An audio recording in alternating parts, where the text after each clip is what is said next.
মানুষ বলে সংসার সুখের হয় রমণীর গুণে, কিন্তু আমি মনে করি কথাটা একদমই ভুল। কারণ সংসার সুখের হয় স্বামী স্ত্রী দুইজনেরই গুণে। এ কথাটাই হওয়া উচিত ছিল। কারণ সংসার তো শুধু রমণীর জন্য না, সংসার স্বামী স্ত্রী মিলেই কিন্তু একটা সংসার। তো সংসারের শুধু দায়ভার শুধু স্ত্রীর কেন, তাই না? স্বামী স্ত্রী দুইজন মিলে যদি বুঝে শুনে একজনের দুঃখ কষ্ট ভাগাভাগি করে নিয়ে যদি আমরা পথ চলতে পারি, তাহলে সংসারটা কত না সুখের হবে, তাই না? তাহলে সংসার সুখের হবে শুধু রমণীর গুণে, এ কথাটা তো ঠিক নয়। হ্যালো এভরিওয়ান, আসসালামু আলাইকুম। আশা করছি সবাই ভালো আছেন, আমরাও ভালো আছি আলহামদুলিল্লাহ। আমি জুবাইদাস ব্লগিংয়ের জুবাইদা, সবাইকে ওয়েলকাম করছি নতুন আরও একটি ব্লগ ভিডিওতে।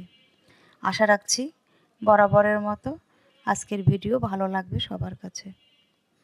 ভালো লাগলে অবশ্যই একটা লাইক দিয়ে দেবেন, আর যারা সাবস্ক্রাইব করেননি চাইলে আমার চ্যানেলটি সাবস্ক্রাইব করে আমার সাথে থেকে যেতে পারেন।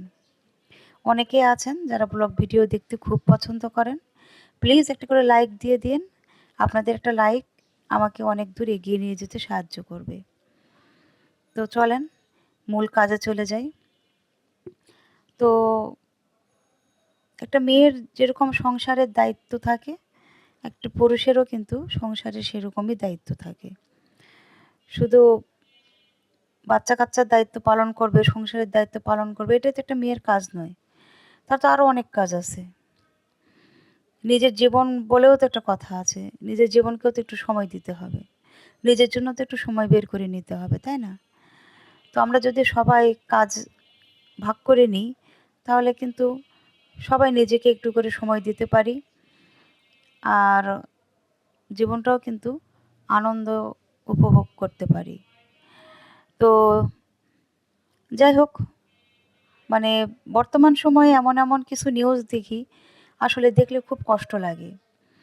তো যদি আমরা সবাই একজন আরেকজনের প্রতি সহনশীল হই, সহানুভূতি থাকে, শ্রদ্ধা রেসপেক্ট থাকে, সম্মানবোধ থাকে, তাহলে কিন্তু আমরা একজন একজনকে হেল্প করতেই পারি। আর খুব সহজেই কিন্তু আমরা সংসারটাকে স্বর্গে পরিণত করতে পারি। স্বর্গ কিন্তু বেশি দূরে নয়, স্বর্গ কিন্তু সংসারের মধ্যে থাকে, নিজেদের মধ্যে থাকে। একটু খুঁজে নিতে হবে এই আর কি। আর একজন আরেকজনের প্রতি রেসপেক্ট, সম্মান, ভালোবাসা থাকতে হবে, তাহলেই কিন্তু স্বর্গ বাসাতেই ধরা দিবে আপনার কাছে। তো যাই হোক, এই যে সংসারের জন্য একটা প্রয়োজনীয় জিনিস কিনেছি, খুবই প্রয়োজন। এর আগেও একটা নিয়েছিলাম নিমা ব্র্যান্ডের, 2 দিনও চালাতে পারিনি, নষ্ট হয়ে গিয়েছে। আর এটা নিয়েছি, খুবই ভালো, তো ভালো লেগেছে আমার কাছে। এটা 30 সেকেন্ড বা 1 মিনিটে অবশ্য গুঁড়ো হবে না, আধা ভাঙা হবে। আমরা যদি 3 থেকে 4 মিনিট এটা এই গ্রাইন্ডারটা ঘুরিয়ে নিই, তাহলে মশলাটা খুব ভালোভাবে গুঁড়ো হবে, একদম মিহি গুঁড়ো হয়ে যাবে। তো আমি এই যে মশলাগুলো সামান্য কিন্তু হালকা গরম করে নিয়েছিলাম তাওয়ায় দিয়ে, জাস্ট হালকা একটু গরম করে নিয়ে ঠান্ডা করে তারপরে এগুলো হচ্ছে এখানে গুঁড়ো করে নিচ্ছি। তো এই যে জিরার গুঁড়াটা করে নিচ্ছি, আর গরম মশলার গুঁড়োগুলোও করে নিব। গরম মশলাগুলো আমি ছোট ছোট করে ভেঙে নিয়েছি, দারুচিনি ভেঙে নিয়েছি, তেজপাতাগুলো কেটে নিয়েছি, আর অন্যান্য মশলাগুলো দিয়েছি। যেমন হচ্ছে একটু জিরাও দিয়েছি, এই শাহি জিরা দিয়েছি, সাদা এলাচ, কালো এলাচ, লবঙ্গ, তারপরে হচ্ছে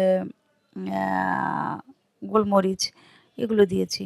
ধনিয়া অবশ্য দিইনি, কারণ ধনিয়া আমি আলাদা গুঁড়াই কিনে নিয়ে এসেছি।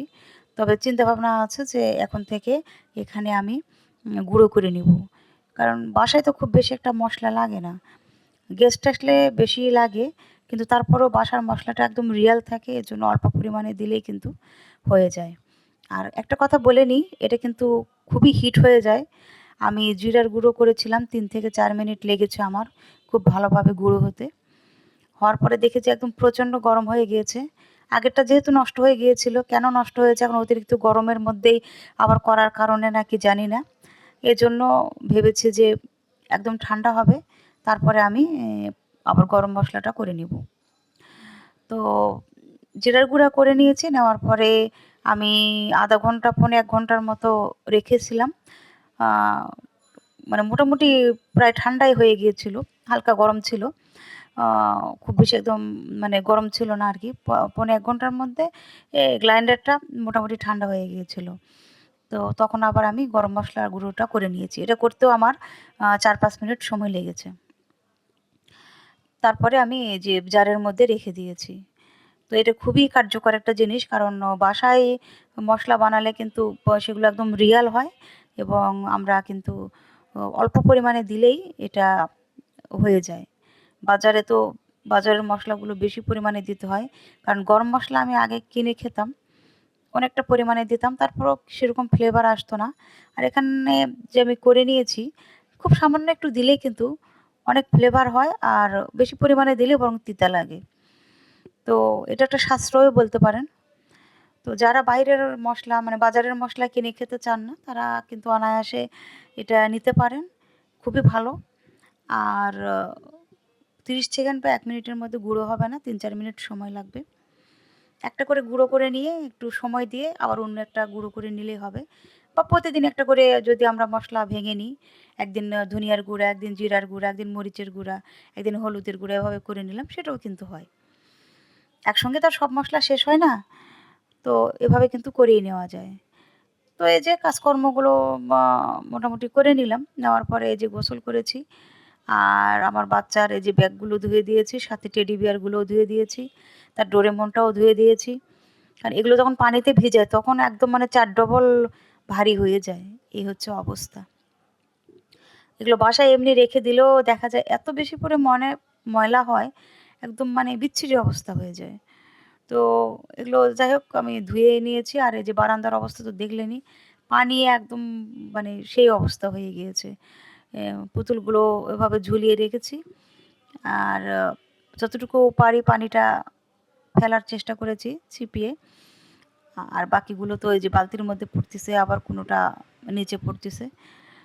তো এই আর রোদও নাই তেমন, একদমই মানে বাইরে রোদ নেই। আর এই যে পাঁপড় বানিয়েছিলাম, পাঁপড়টাও একদম ভালোভাবে না শুকালে যদি ভাজি তাহলে কিন্তু খাওয়া যাবে না। তো দেখেন রোদের কি অবস্থা। এখন কি করার, কিছুই করার নেই। এখন তো রোদ বৃষ্টির খেলা চলছে। এই বৃষ্টি, এই রোদ, এই হচ্ছে অবস্থা। তো এই যে গোসল-টোসল সেরে নিয়েছি। এখন আ এ ফাঁকে কিন্তু রান্নাও করে নিয়েছি। তো গরুর মাংস রান্না করেছি। এটা তো প্রেশার কুকারে আমি রান্না করি। আর দেখানোর কিছুই নেই। আমরা সবাই রান্না জানি। সবাই মোটামুটি আমরা উম ভালো রাঁধুনি। সেহেতু রান্না দেখানোর কিছুই নেই। তো যাই হোক, এই যে ২ জায়গায় মাংস, এখানে একটু ঝাল কম, ওটাতে একটু ঝাল বেশি, এই আরকি। তো আমার ছেলে স্কুল থেকে আসলে আমরা মা-ছেলে ২ জনই খাবারটা খেয়ে নিব। তো এই ফাঁকে আমি এখন নামাজটা আদায় করব। তো এই যে আ যা রান্না করেছি সে তো দেখালামই। আর সবসময় খাওয়ার ভিডিওটা করি না। যখন মন চায় তখন করি, এই আরকি।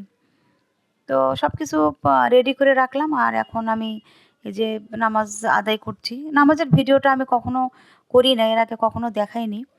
তো আজকে মনে হলো একটু দেখাই। কারণ আমিও যে নামাজ পড়ি এটা দেখানো দরকার। তো যাই হোক, সবাই ভালো থাকবেন যে যেখানেই আছেন। আপনাদের জন্য দোয়া শুভকামনা।